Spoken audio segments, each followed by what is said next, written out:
Okay, hi everyone. My name is Allie Lashinsky, and to name my fellow presenters, we have Michelle Garris, Kate Lewis, Patrick Ung, Rachel Lind, and Sydney Kujawa. And we are going to be presenting to the Green Apple Pantry. We are going to be discussing and analyzing their current digital marketing strategy and all that entails.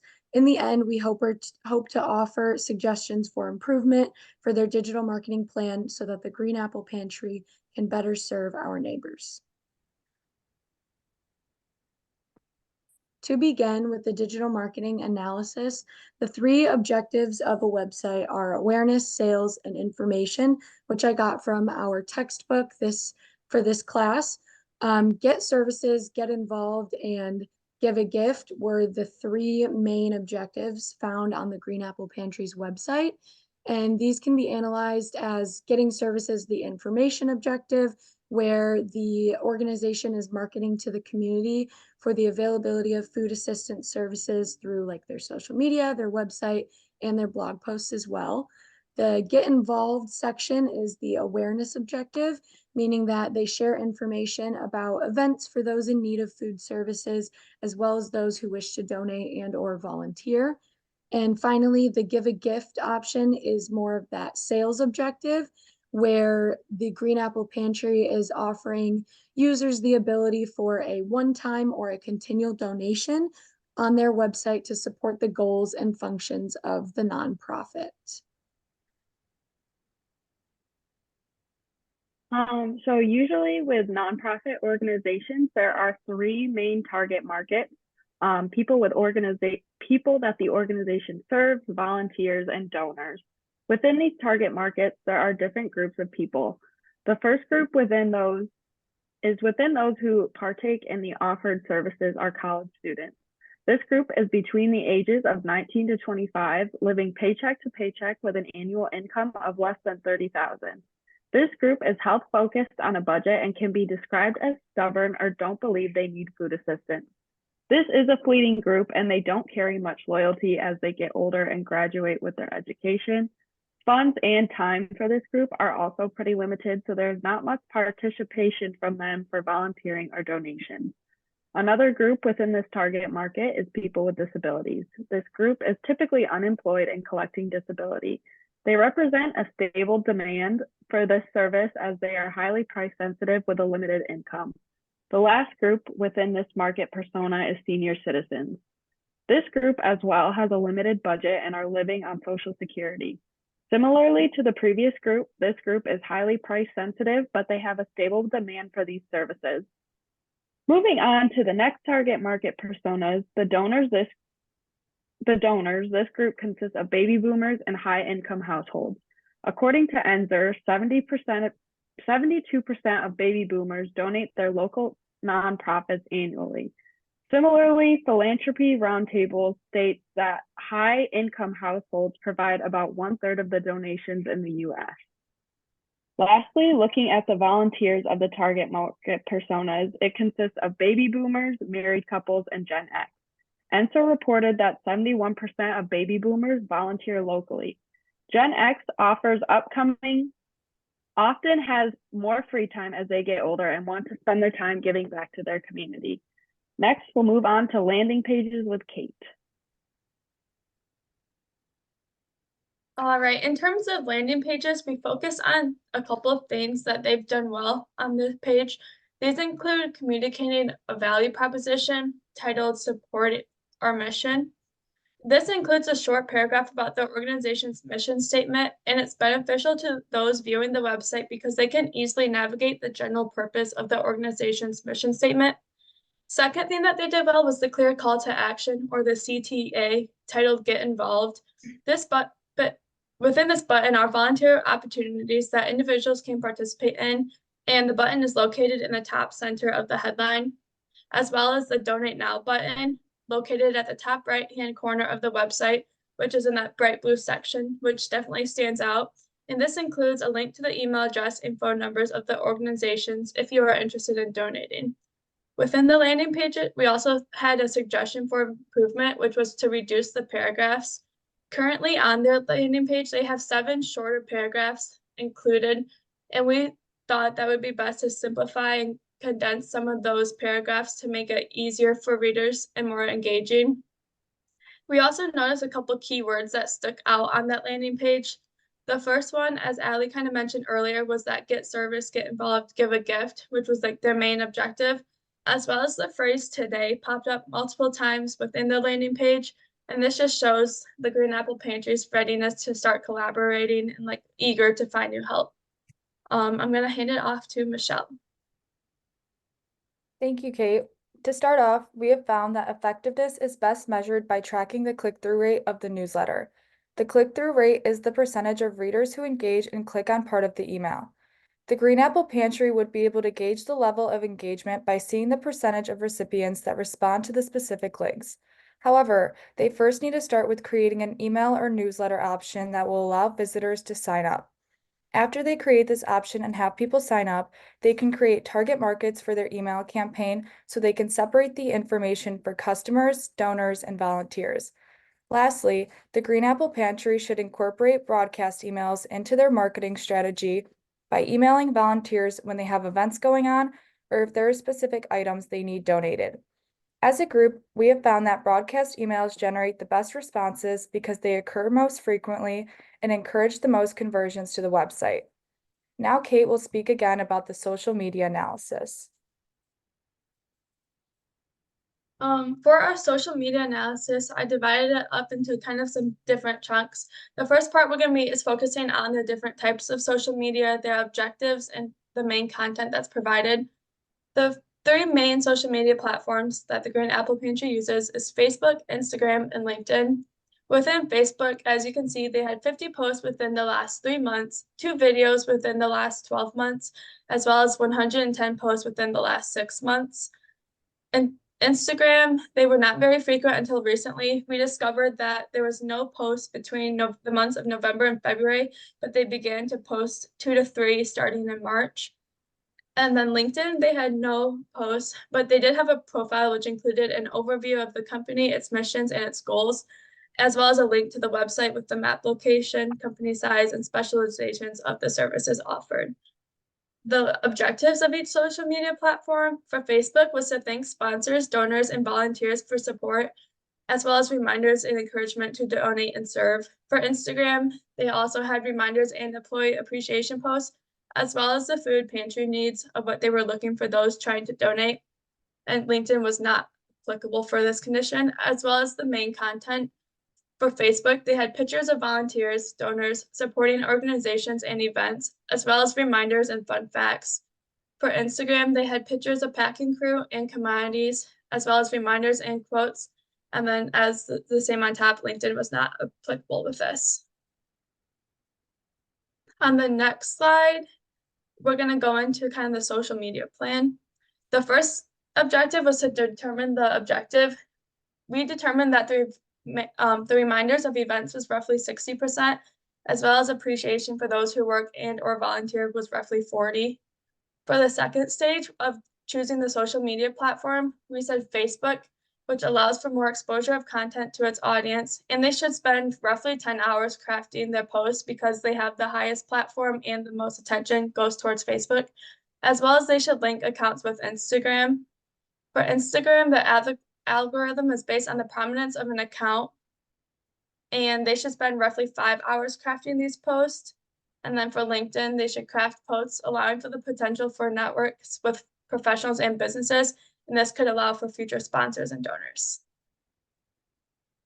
The third step is to plan the content, which in the next slide, I've included some examples. So we're going to skip over that one for a minute, but suggestions to distribute and promote content. We believe that they should schedule posts using Buffer, which will allow for posts you can plan ahead of time and post them at scheduled times. This will allow for more frequent posts so that followers can stay up to date on the Green Apple Pantry and post 4 times per week, as well as create calendars so users can easily identify important times. And in terms of suggestions to measure success, they use the like-love metrics, which is recitable on their social media posts. And this is valuable because they indicate that followers are engaged with the company's content. On the next slide has some examples of social media in terms of that planning the content stage. And here's two examples that we kind of created. We have a couple images with a caption, as well as a little information that's definitely brief. And then at the bottom, each one includes a website as well as some hashtags that will help to boost the post. Next, I'm going to pass it off to Sydney. Thank you, Kate. So next we will discuss the online reputation of Green Apple Pantry. Overall, there are all positive reviews found on each outlet that we attempted to search, whether it was on a desktop or a mobile browser. There were no results for the Green Apple Pantry in a fraud search, but unfortunately we did come across one negative review for the organization, but it is from 2022 and is just one among the many positive reviews for the Green Apple Pantry. There are a few neutral results we were able to pull up about the organization, including the response to COVID in 2020, where there were increases in demands and services. We came up with some ideas for the organization to promote positive content to their audience. The first idea would be to increase their social media presence. Currently, there is a Facebook account, Instagram, and LinkedIn profile, as Kate has already mentioned. Posting positive content on these accounts, such as photos of food and volunteer staff, along with videos of events, infographics of statistics, and other media can create more positive search options. To accomplish this, a social media marketing employee can take on the role of posting this content every 1 to 2 days. Our next idea is to increase corporate blog content. Links to blog posts and articles within the website will create more links for the organization that can help with positive search results on various search engines like Google. Blog posts can consist of reminders for events such as the Spring Fling event and thank yous to sponsors such as the article that already exists on the website, written to thank the Call Sam Cares team. Content can be added every 2 to 4 weeks depending on upcoming events, sponsorships, or donations. This content can be written by the Green Apple Pantry staff, which allows them to curate SEO-specific content that will produce positive search results related to the organization. Our last suggestion is to add cause microsites to the efforts of the organization. A current Google search of the Green Apple Pantry shows links to the organization website, social media accounts, and details page, along with links from other organizations that have referenced Green Apple Pantry in articles, videos, or other content. Adding microsites would help the organization to promote services, campaigns, events, and goals. The content would be reminders of events, their locations, date, and time. It could also include information about the company missions to educate supporters on the organization and allow users to sign up to volunteer, register as a donor, or complete a one-time donation. All of this content could be synchronized with the organization's website and social media accounts so that blog posts automatically appear here as well. Content for these microsites could be added once every 1 to 2 months to be effective. Now Patrick is going to discuss mobile marketing.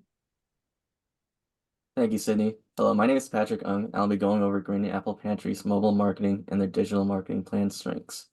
There are many common motivations that a mobile user would have for looking up Green Apple Pantry. The first is finding hours of services and where are they located. The second is researching the services that Green Apple Pantry provides, like food assistance, case management, referrals, and classes. They want to know through the mobile website how to access their services and what they'll require to gain access to it. The last common motivation that I'll be talking about is donating to Green Apple Pantry. Users can learn how to donate to them, and being able to donate through a mobile browser is arguably easier than on a desktop computer for many individuals, especially if they have streamlined payment systems set up on their phones, such as Apple Pay, making it not only easier but faster too. The website does a great job of helping users with these motivations. The service hours are prominently displayed in a dedicated section, highlighted in bold font for easy identification. Additionally, the location of Green Apple Pantry is conveniently showcased on the homepage through an embedded Google Maps feature, ensuring easy access for users when seeking information about the services offered by Green Apple Pantry. Located in its convenient with a user-friendly design featuring buttons that will take them to important information like a Get Services button. Users who have the main intention of donating to Green Apple Pantry can effortlessly fulfill their goal through their mobile website. The homepage itself offered 3 distinct buttons that conveniently guide users towards the donation process, ensuring easy access. As for recommendations, service hours and locations could be placed at the top of the homepage, so that will be the first thing the user sees when accessing the mobile homepage. Another suggestion would be to increase the size of important buttons. A more distinct button shape and size around these links are associated with better performance and touchscreen use. Can you go to the next slide? One of the key strengths that Green Apple Pantry's digital marketing plan has is that they have a great reputation. Their branding and messaging is consistent, such as providing reminders, encouraging people to donate, and posting their appreciation to the community. As a result, they have mostly positive reviews that significantly enhance Green Apple Pantry's identity and reputation. Through social media, they actively engage with the community, sharing updates and thanking volunteers and donors alike to foster a sense of community and goodwill towards the organization. The third strength is that they have actively engaged with their target market audience, which are people like college students, the elderly, and people with disabilities, many of which use Facebook or Instagram, which is what Green Apple Pantry regularly posts on. Now Rachel is going to speak about recommendations for improvements. Thank you, Patrick. So one of our 3 recommendations is update the YouTube page, refine the landing page, and create an email pop-up. So first, for the latest YouTube video is from 5 years ago. Uploading current videos or interviews to keep with the rest of the social media platforms could be beneficial. YouTube allows for longer videos like an interview with employees or people who have received help from the pantry. Second, the landing page provides a lot of information at once. We believe refining this information will allow for information to be more concise and clear. We suggest keeping the most important, relevant information present and reduce the rest. Another recommendation we believe could be beneficial is creating an email pop-up to grab the visitor's attention. This will allow for initial sign-up when clicking on the site. More email sign-ups will allow for quicker and more direct communication of upcoming events or fundraisers. Next, we have our conclusion. So throughout the presentation, there has been a discussion of the current digital marketing plan, target personas, landing page, emails, social media, online reputation, mobile marketing, strengths, and a few recommendations to the current digital marketing plan of the Green Apple Pantry. In conclusion, the analysis has revealed both the strengths and areas for improvement in Green Apple Pantry's digital marketing strategy. It is hopeful that this information can help improve and contribute to the work Green Apple Pantry does each day. And then those were just our references. And lastly, we wanted to say thank you. Thank you to the Green Apple Pantry for your community presence in Kent County and for continuously choosing to serve our neighbors. Your humble actions are respected and appreciated by many. Thank you for allowing us the opportunity to analyze and offer recommendations to your cause.